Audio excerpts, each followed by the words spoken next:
I did not have any understanding of just what it would be like.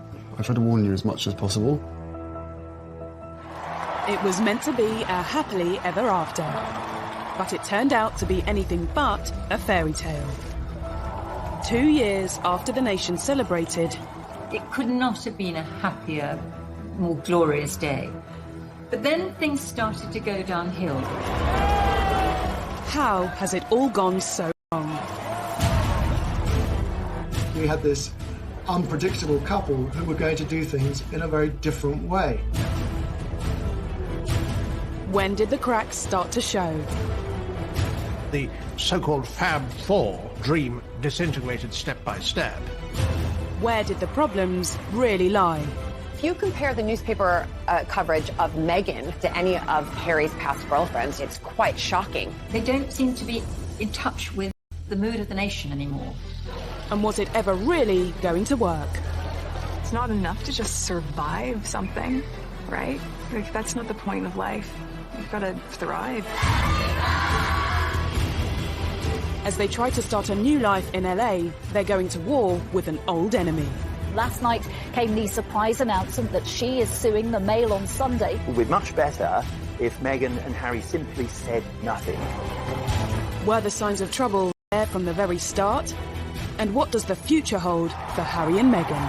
How celebrity are they going to become? How diluted will the royal brand become? Harry is stepping away from the life that he was born into. It has been 2 turbulent and very troubled years. They're like a drowning couple. The more they struggle to escape the things that they don't like, the more they sink.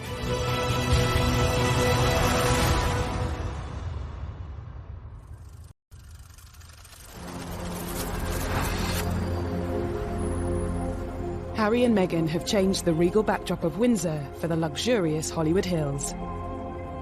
We won't be hearing about Harry, Meghan, and Archie and the royal family together as one for, I expect, for months to come until they come and visit over here, or maybe William and Kate and George and Charlotte and Louis will head on over to LA. Wouldn't that be a great photo op? They've also swapped the royal court for the High Court, in a legal battle which highlights so much of what's gone wrong in the past 2 years. Meghan's family issues, their fight for privacy, their war with the tabloid press. The court case could turn into their biggest nightmare. And it all centres on letters written.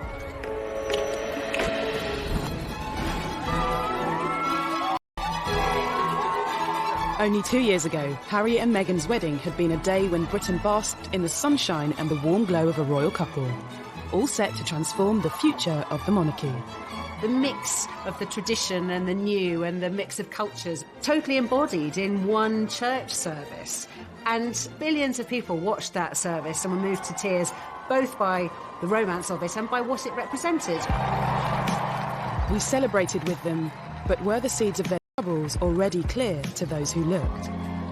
For the 2 years since the wedding, I think they've tried to recreate and maintain the kind of positivity that was around at the time, but that's just unrealistic and naive.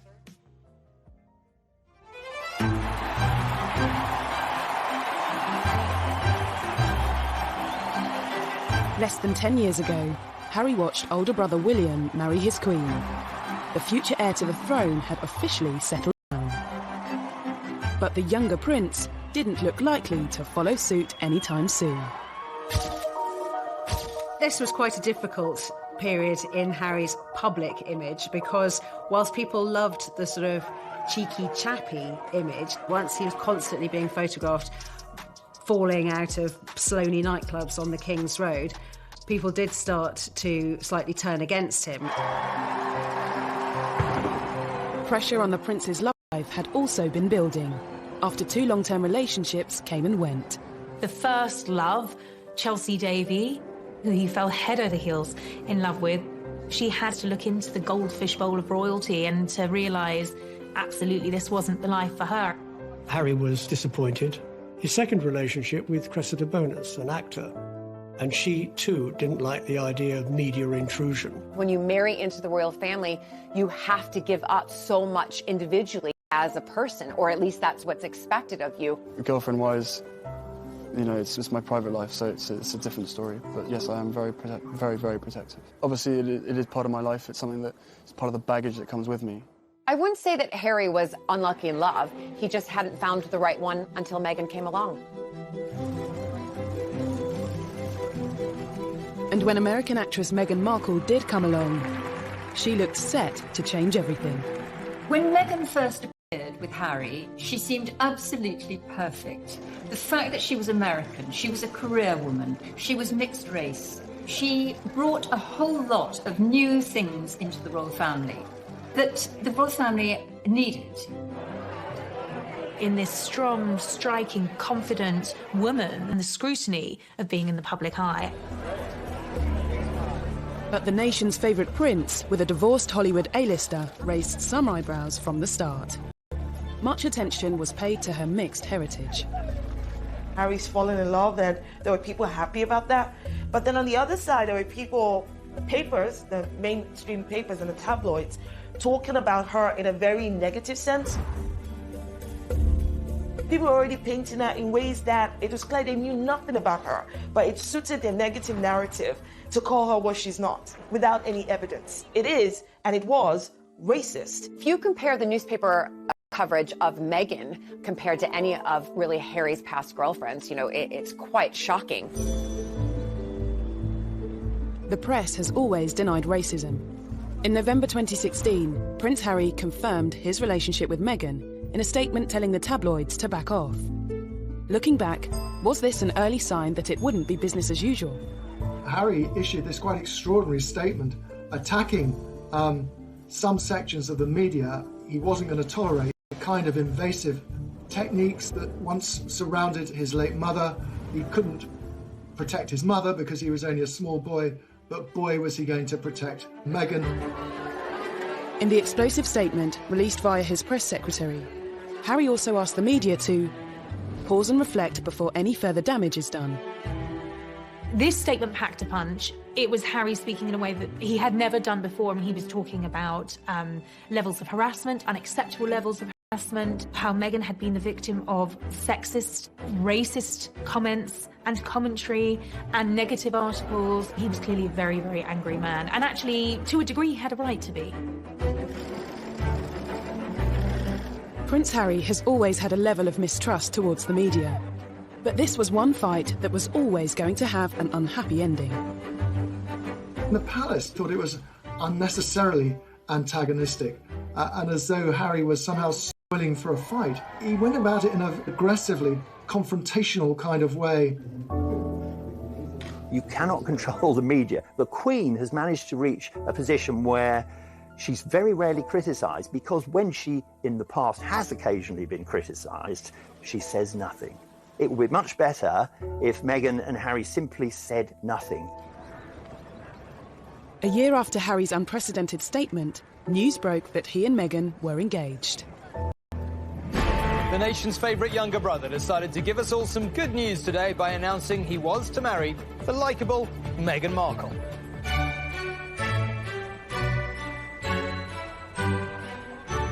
Unlike Harry's from Kensington Palace. I was, of course, anticipating it, me being an American, who obviously I've married into aristocracy, and then to see somebody else, just to see how she would be on camera. And it was wonderful.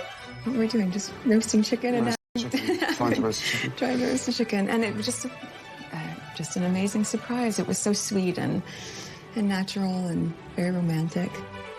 You could see she was just smiling the whole time and almost laughing several times throughout the interview. But even at what should have been one of the happiest moments of his life, Harry still showed some signs of anxiety about how his fiancée would be treated. I did not have any understanding of just what it would be like. I don't think either of us did that. We both said that, even though we knew that it would be. You know, I tried to warn you as much as possible. Both of us were totally surprised by the reaction after the first 5-6 months of what we had to ourselves of what actually happened from then. So I think you can have as many conversations as you want and try and prepare as much as possible, but we were totally unprepared for what happened after that. The scrutiny. Well, all sorts.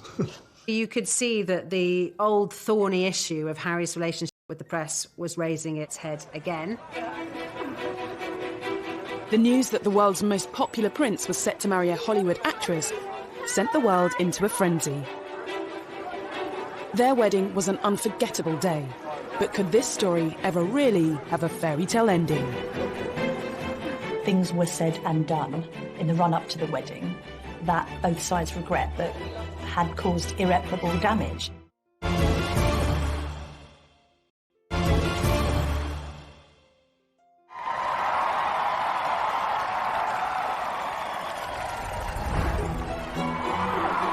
On the 19th of May 2018, the eyes of the world were on St George's Chapel in Windsor. The wedding day was wonderful. Meghan looked beautiful in her dress. Harry couldn't have looked happier. The ceremony itself was so vibrant, it was so new, it was so different, it was so unique to the two of them. And I think it was the start of something very, very happy and very, very special. Nobody can deny that the wedding day itself was sparkling. It was magic. It was like Disneyland. The couple were given the titles Duke and Duchess of Sussex. Everything seemed perfect, but was there trouble and unrest, just hidden from view? Everybody was happy for Harry. Everybody thought Meghan was marvellous. It could not have been a happier, more glorious day. But then wheels started to come off amid suggestions that the couple had been a bit difficult over the planning of the wedding and that demands were being made that perhaps weren't quite in proportion with their place in the royal pecking order. He said before the wedding, what Meghan wants, Meghan gets. Negative reports surrounding claims of Meghan's behaviour emerged from within the palace. It's been reported that Meghan was demanding, that she wanted a certain tiara to wear, and then she was given the one that she didn't want to wear. And claims Meghan rowed with Kate's staff, which were denied by Kensington Palace. Meghan just didn't like any pressure, and on a couple of occasions she actually told staff not to interfere. It was none of their business. She would have the wedding she wanted. No one had any idea that this was all building up into a much bigger and wider, more troubling picture. According to reports at the time, it was claimed Meghan also clashed with members of Harry's own family. Speculation was rife. There was a huge row when Kate was upset because Meghan insisted she didn't like the dress that Princess Charlotte was planning to wear as one of the bridesmaids. And inevitably, if you shout at someone in private and you're a royal, there is a good chance it will be leaked. There was a constant feed of endless negativity. Author Tom Quinn believes Harry and Meghan's private accommodation played a part in the tensions. Nottingham Cottage is in the grounds of Kensington Palace, and it's quite small. I mean, it's tiny compared to the enormous double apartment that Kate and William have. It was being pointed out to them in no uncertain terms. They weren't in the First Division because that place is held by William and Kate. So inevitably that led to friction. In Meghan's world, if you're determined enough, you can get to the top, but Meghan can't. She can't get to the top, whatever she does. Was the untraditional mix of American celebrity and British royalty ever really going to work? The wedding was also marred by controversies surrounding Meghan's father. We're talking a global wedding for millions to see across the world. People are anticipating this, and what's being reported day after day to the lead up of the wedding is about her father, Thomas Markle, and is he going to come over and walk her down the aisle? Are they speaking? Have they spoken? There was the whole farcical business of Thomas saying, I can't come to the wedding, but then photographs suddenly appeared, taken by a paparazzi, showing Thomas Markle being measured for a suit, looking at a book about English landmarks. And these pictures were sold all over the world to the huge impact. Thomas Markle couldn't walk Meghan down the aisle, but he did carry out a string of interviews with the British press. It meant he continued to dominate headlines even after the wedding. I'm a footnote in one of the greatest moments in history, rather than the dad walking her down the aisle. Millions watched this interview on ITV's Good Morning Britain as he explained why he staged paparazzi photos. They take all kinds of pictures of me that making me look negative. So I thought this would be a nice way of improving my look. Well, obviously that all went to hell. And I feel bad about it. I apologize for it. There seems to have been this toing and froing of mutual accusations where Meghan felt her father wasn't being sufficiently positive about the wedding, and Thomas Markle felt that there was no sympathy for him. Thomas Markle also discussed conversations he claimed to have had with Harry in private. I was complaining I didn't like Donald Trump. He said, give Donald Trump a chance. What were Prince Harry's views on Brexit? It was just a loose conversation about something that we have to try. I think he was open to the experiment. But text messages presented as evidence in Meghan's upcoming court hearing have revealed what conversations really took place.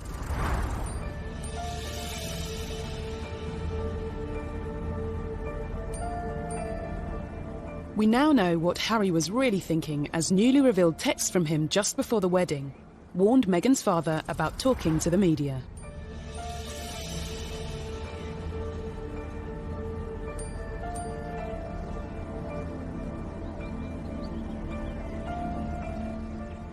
These text messages are actually evidence showing that they were reaching out to Thomas Markle, that they didn't close him off by any stretch of the imagination, that they were trying to contact him and speak to him.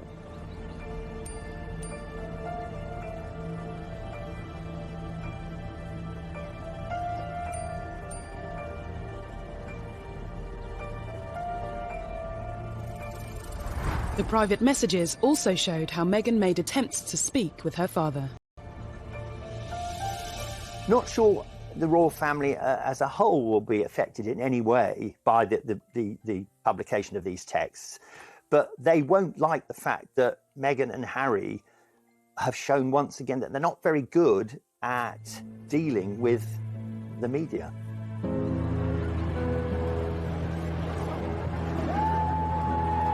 Evidence given to the High Court also confirmed that Thomas Markle hasn't been in contact with Meghan. 2 years on, the extraordinary messages have lifted a lid on private royal conversations that are now being showcased to the public. Right now, Meghan and Harry are thinking, we're just going to release everything to prove to everybody what exactly and really did happen. I think that now that they have moved thousands of miles away from home, that they're not supported by that palace PR machine, they're more vulnerable, they are more at risk, they're more exposed now than ever. Debate over Meghan's relationship with her father was another problem in a growing list of troubles that followed the wedding. Could the most troubling issue of all be Harry's fallout with his own brother? One of the things that unquestionably adversely affected the relations between Harry and William, who were so close for so many years, was a series of rumours after the wedding.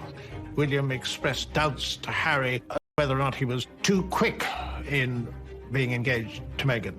There was a brotherly discussion, which I think was voiced out of concern from William, but was misinterpreted as a lack of support. Things were said and done in the run-up to the wedding that both sides regret, but had caused irreparable damage. That's Harry. He's quite a headstrong, impulsive young man. He's much more like his late mother than William, who considers things and is, in that regard, is more of a Windsor and more like his father.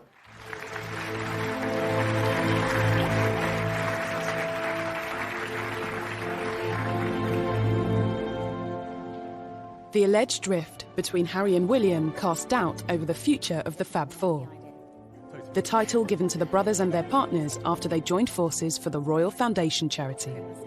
They looked amazing, they were all similar ages, and they all had, it looked like a common purpose to make the royal family younger, more modern, more diverse, more approachable, more empathetic. All of those things worked very, very well for a brief period, and then the cracks started to show. Had signs of trouble even been evident at their first public event as a quartet? Okay, the last thing you disagreed on, how do you resolve it? I can't remember, they come so thick and fast. But is it resolved? We don't know. Oh, we don't know. Well, you're putting on a great show if it's not.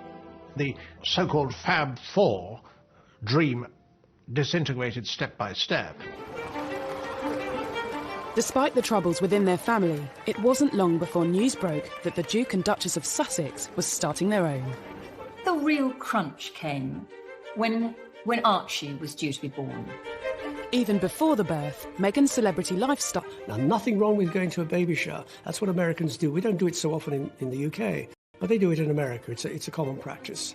But she flew over a private jet. What's wrong with a commercial jet? It was the first sign of breaking with royal tradition, and there would be more to come. They wanted to do things very differently. All right, so far, but things then got a bit laughable. All the little signals meant a breakup with the royal family was inevitable. And now suddenly we had this unpredictable couple who were going to do things in a very different way.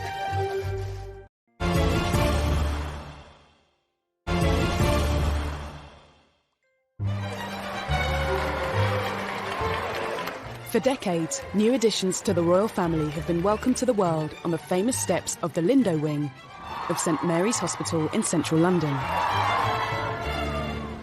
But not when it came to Harry and Meghan's first child, Archie.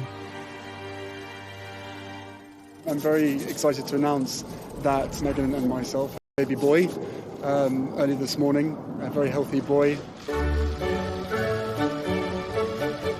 The first public glimpse of the royal baby came 2 days after he was born. I mean, I have the two best guys in the world, so I'm really happy. He has the sweetest temperament. He's really calm and... Who gets that from? They were not going to follow the usual pattern of a royal birth.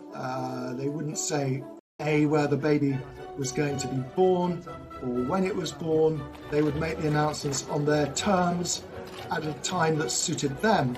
But at the same time, they were members of the royal family and they had accepted £2.4 million to renovate their house in Windsor.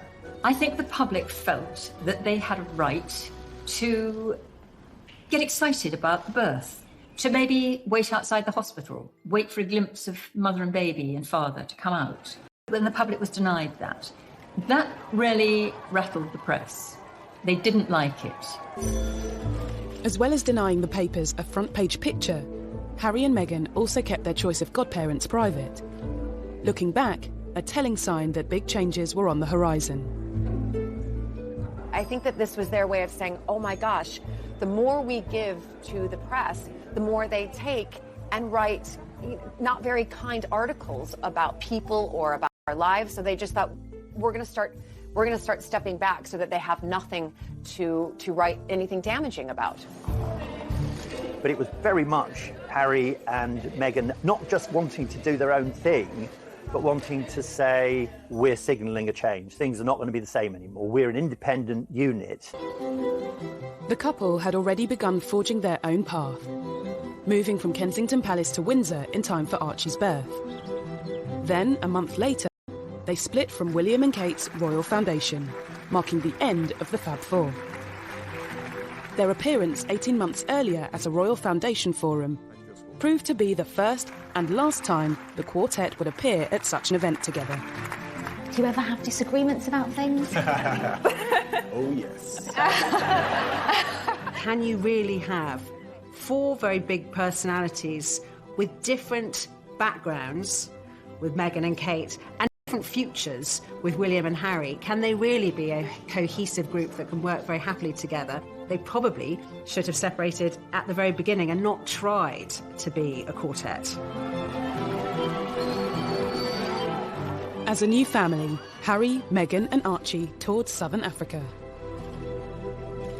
I wanted to ensure that our first visit as a family, with my wife by my side, focused on the significant challenges facing millions of South Africans. Many of their troubles seemed to disappear. They got very positive press in Southern Africa. That went down incredibly well. They couldn't have done it had they written the script themselves. Couldn't have been better. They were the golden couple sprinkling fairy dust all over Southern Africa. And then at the end of that tour, they completely shot themselves in the foot.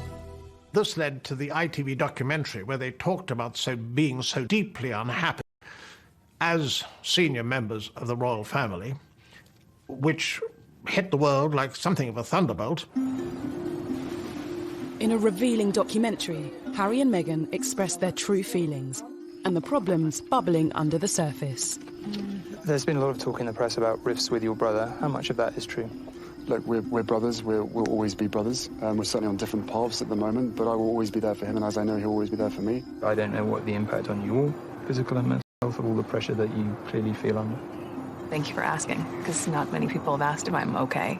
It's not enough to just survive something, right? Like, that's not the point of life. You've got to thrive, you've got to feel happy, and I think I really tried to adopt this British sensibility of a stiff upper lip. She did really try to adapt this British stiff upper lip, keep calm and carry on, you know, never complain, never explain. But let's remember, she's American. We like to complain and explain. Rather ill-advised in my view, because, you know, he talked about how, you know, grim their lives were against a backdrop of one of the most benighted and poorest parts on the globe. Wasn't enough. They also wanted to send a message to the tabloids. While Harry and Meghan were 5,000 miles from home last night, came the surprise announcement that she is suing the Mail on Sunday for publishing a private letter she wrote to her estranged father. Harry's bombshell statement at the end of that tour announcing that his wife was taking legal action against a newspaper, and really, well, a character assassination, I suppose, on the British media. No one expected it to end like that. Harry and Meghan were very publicly sharing their troubles with the world, and the world lapped them up. I think that part of the fascination and the outrage thrown at Harry and Meghan is probably deeply rooted in jealousy in some part, right? People don't want to accept that. Be it ordinary people like you and I, or, you know, high-profile people who just want to get in there. People think that Harry and Meghan is the next, I don't know, chapter or episode of Netflix's The Crown. No, these are real people. At Christmas, Harry and Meghan did things their own way again. They spent Christmas in Canada, not Sandringham. The only other time Harry had missed Christmas with the Queen was when he served in Afghanistan. And just 2 years earlier, the royal family had broken protocol to invite Meghan to the celebrations. Meghan was invited to Sandringham for royal Christmas before they were even married. She is the only royal girlfriend to have been afforded that privilege. So I think the royals went above and beyond and did everything they possibly could to make her feel at home. But their decision to skip Sandringham in 2019 was a clear sign of an imminent and much bigger decision. Once Harry and Meghan had gone to Canada for Christmas, once it became clear that they'd taken their dogs with them, it became very, very obvious that they weren't coming back anytime soon. Just before Christmas, he and Meghan decided to have a pause and think about what they wanted to do.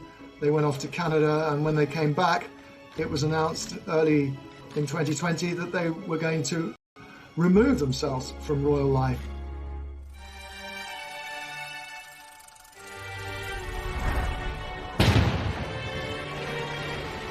In January 2020, they dropped the biggest bombshell of all. They said they intended to step back as senior royals. It was absolutely shattering. He gave other senior royals, including the Queen, almost no notice at all. And I thought that he and Meghan had gone rogue, and that this was a deplorable way to handle it. I think that the Queen should have been informed. There had been negotiations that had been going on for some time, but nothing had been decided. And he was told to commit his ideas to paper, and he responded, well, no, if I do that, it'll just end up in the newspapers. Essentially, on one hand, you had a royal family feeling that they were being bounced into making a decision on the couple's future, and the couple being very frustrated that the palace machinery wasn't quick enough to respond to their desire to change things. For many, what became known as Megxit now seems like it had been inevitable from the start. Harry and Meghan saw perceived slights at every twist and turn, and things which seemed quite minor became quite major, and it really came as no surprise as the weeks and months went by that really what they were angling for was not just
against the press.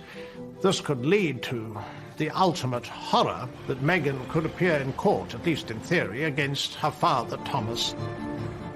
They don't seem to be in touch with the mood of the nation anymore.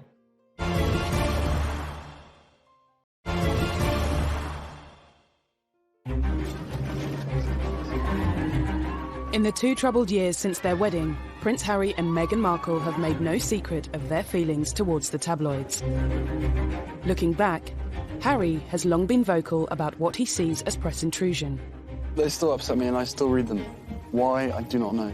And so what do you think the public perception of Harry is? I don't know, it fluctuates. It depends on what the media want to write, I suppose. That feeling only grew when he and Meghan became a couple.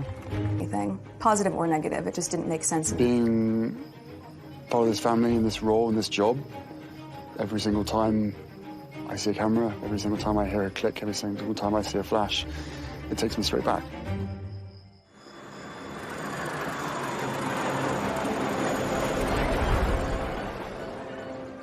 In a bid to distance themselves from the glare of the spotlight, Harry and Meghan went to Canada. I think the reason for this whole upheaval, I suspect, was that Meghan was unhappy here and Harry wanted to protect her and to make her happy. And I think she was unhappy probably because she had made some very big life changes in a very short space of time. She'd left her job, she'd left her country and all her support network in America. She had come to a new country, she'd married into a big family and she'd taken on a new job and she had had a baby. All of these things are huge events and they'd happened in under 2 years. People had been putting the dots together and working out that actually they hadn't just gone for a long Christmas break. They really had escaped, as far as they saw it, and had no intention of coming back. There was shock in the wider British public. I think there was dismay and great sadness that it seemed so drastic. Any plans for an easy transition across the Atlantic soon hit controversy. Canada said it would not foot their security bill following their change in royal status. Security has always been so important for Harry, and he's stressed this throughout the negotiations. But this will be extremely costly. It's like a sort of daydream. It's like a dream of an ideal world where they can have a private life and they'll be able to do whatever they want. There wasn't an easy way for them to be half in and half out royals. Just days before their royal status was officially due to end, Harry and Meghan's plans, as US borders threatened to close amidst the coronavirus breakout, Harry, Meghan and Archie made a dash for California.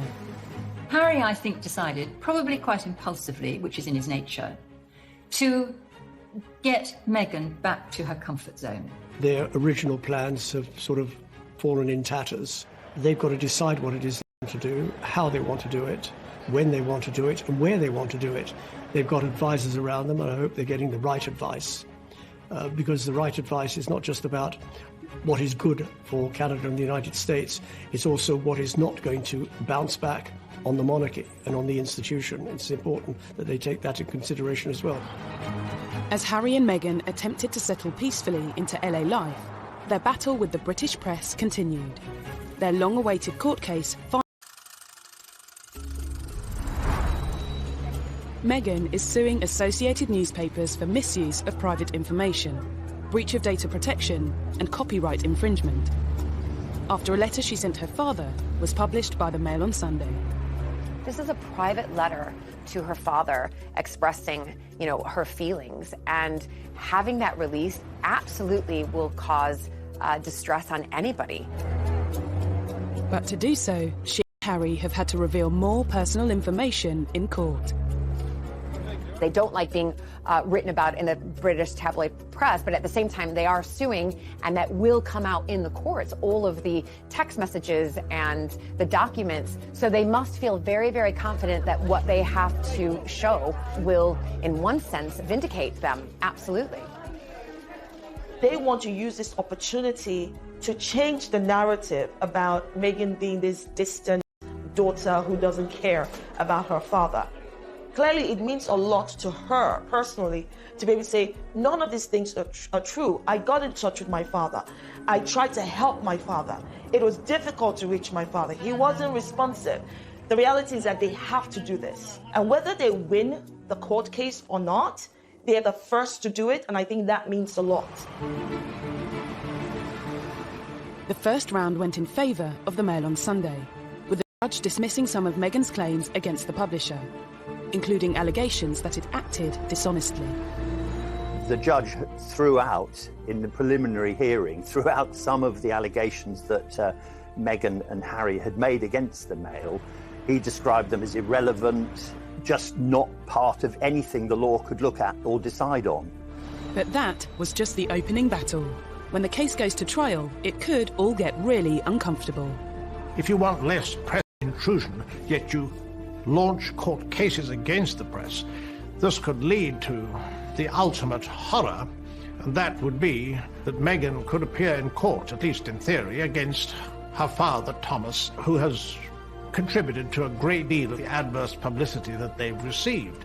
That would be a global news story and be truly bizarre. On top of Meghan's legal action, Harry has also filed a lawsuit against The Sun and the Daily Mirror for alleged phone hacking. I think Harry doesn't really like the press, and I think he often puts on a smile and a brave face, but deep down there's a loathing there. He's obviously trying to be specific with the Mail on Sunday's publication of Meghan's letter, and indeed he's being specific on hacking. If legal proceedings weren't enough, the pair have written an open letter to the Daily Mail, The Sun, the Daily Mirror and the Daily Express, signalling they're to expect no corroboration and zero engagement. Immediately it was picked up by the tabloids and made into a story itself, and it made Meghan and Harry also, it made them seem petulant. They'll dig around even more furiously now for the sort of information that Meghan and Harry don't want to come out, so it will have the opposite effect from the one intended. The choices he's going to have to make moving forward.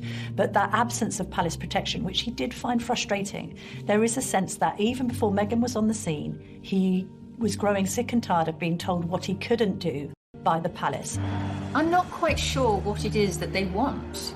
You're taking on a big beast if you go to war with the tabloids. They are very powerful, and they have the ability to make or break. The months to come are going to be crucial for Harry and Meghan as they start a life away from the royal family, an attempt to leave their troubles in the past. I think they are tremendously happy together, but there's a question that this is at a very high price. Harry and Meghan's life as a married couple at the forefront of royal duties in Britain lasted just 2 years. The couple's new life is here, Los Angeles. But it hasn't taken long for reports to emerge claiming Harry feels his world has been turned upside down and that he misses the military. When he did leave, he clearly wasn't ready or willing or able to completely sever those ties, which is why he's continued not just with some honorary titles and sort of bells and whistles jobs, but he wanted to really continue to support particularly injured servicemen, both with the Walking Charity and with the Invictus Games. And that has obviously brought him a lot of happiness. I think that's the thing he's going to miss the most now that he's not in the UK. He'd be like a lost soul there. It would be far worse for Harry in America than it was for Meghan in England, because he's not as tough as she is. It seems for Meghan, there's no place like home.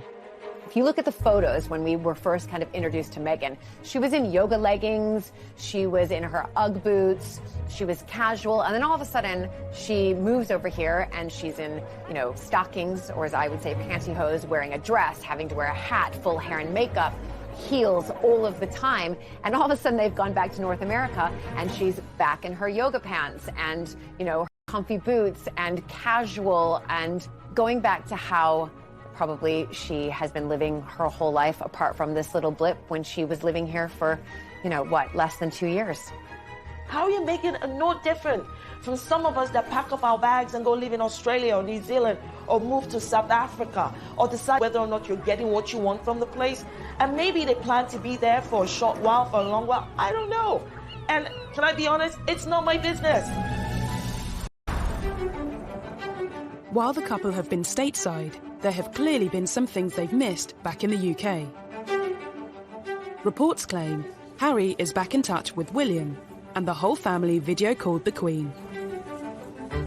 They did the Zoom call, on the Queen's 94th birthday with Archie, and, that was, accurately reported.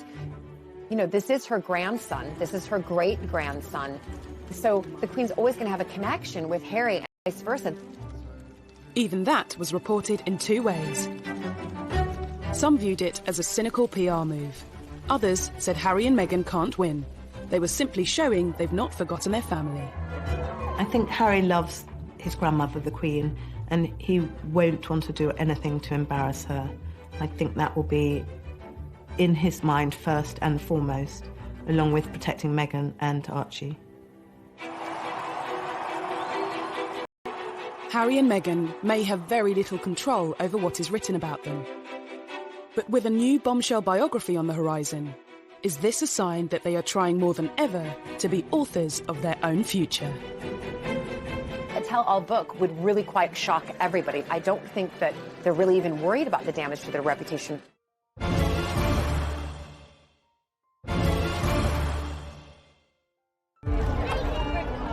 This summer, Harry and Meghan will continue to dominate headlines. A new unauthorised biography will soon be hitting shelves, with claims it will be very much told from the couple's perspective. It promises unique access to friends of Harry and Meghan and will dispel many rumours and misconceptions that plague the couple. Will it be a case of history repeating itself? Look at what happened to his mother when she did the biography with Andrew Morton. It caused massive issues and problems within the royal family. I don't think he wants to follow in those footsteps of his mother right now in what she did in opening up to the world a tell-all book. Again, it would really go against everything that they're trying to put out there, is that we want to be private. It's probably, again, their own pathway of saying, you know what, we want to tell our story, and this is the way we're going to tell our story. Reports claim Meghan wants the book released sooner rather than later, and that she wants to shatter the image of being a demanding diva. You can be certain that the book won't give both sides of the story. I think it's more likely to be a self-justifying book, but it does give them something to do in a world. The story is far from over, along with all its troubles. They may have left palaces and protocols behind, but Los Angeles comes with its own way of doing things. In the world of celebrity, anything goes. I mean, you can go to a burger joint and be photographed outside. Haven't got the same kind of privacy restrictions, but also the same agreement between newspapers and the palace. They're not protected by the palace anymore. How celebrity are they going to become? How diluted will the royal brand become? Harry is stepping away from the life that he was born into. That comes with risks for him. Harry and Meghan say they're determined to carry on charitable work. Marking Archie's first birthday, the couple featured their son in an online charity video, only to receive yet more criticism. We're going to read Duck, Rabbit, Kitty. Oh no. Good job. I think it's very odd and typical of the slightly contradictory nature of their lives and their views, because making a video of Archie on his first birthday is very sweet, and we know it's linked to a children's charity that Meghan supports, which is all good. But at the same time, it does show that Meghan, probably more than Harry, is not going to be able to say goodbye to the media and to having a media presence. She can't do it. They could release photos of Archie whenever they want to. I don't think they're really having their cake and eating it too. I think that they feel like, well, we can now do what we want to do. For Meghan, life has gone full circle and she's back in Hollywood. But where does that leave Harry? I think they'll take a lot of advice from the Obamas. They've set up their production companies, that they'll be talking to Oprah Winfrey, they'll be talking to big figures like that to try to find a way to carve a role for themselves as philanthropists, entrepreneurs, huge figures on a global platform. How they earn their money without people think they're trading in on their royal status is the tricky bit. However they choose to earn a living will be a new venture for former senior royals. If it doesn't work out, Is there a path back to the palace? I think in a way it's seeing how they behave. If they use the royal family to make pots of money, then it won't be very good. If there's a tell-all interview on the television by Meghan and or Harry, that's not going to go down well. So they're really under the watchful eye of the royal family for the first year, which they probably don't like at all. The door has been quite clearly left open by the Queen for them to return to the royal family if that was what they wanted to do. She's allowed them to keep Frogmore Cottage, although they've been asked to pay back the £2.4 million that the taxpayers paid for the refurbishment, and rightly so, able to use the HRH status. But I don't think they will come back. I think this is the life that Harry actually has always wanted. Meghan has been the catalyst. She has enabled him to do this. She's helped to give him the confidence to take a step outside of the role that he was born into and to embark on a new chapter.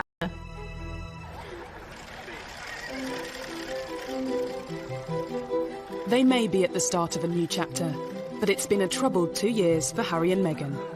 Looking back, were there signs of trouble from the start? And looking to the future, are there signs of more trouble yet to come? Harry was intent on a different path, clearly. I mean, I don't think he deliberately set out to upset the public, and quite possibly he hasn't. Although I do think a lot of people have become rather disenchanted with him and her over what has happened subsequently, and he is not quite the popular figure that he once was. No matter what, someone is going to be criticizing them, no matter what they do. They have this wonderful platform and they know it. I don't think they're getting very good advice at the moment, and I don't think they are thinking a lot of these things through. Harry and Meghan are no different from any other couple out there.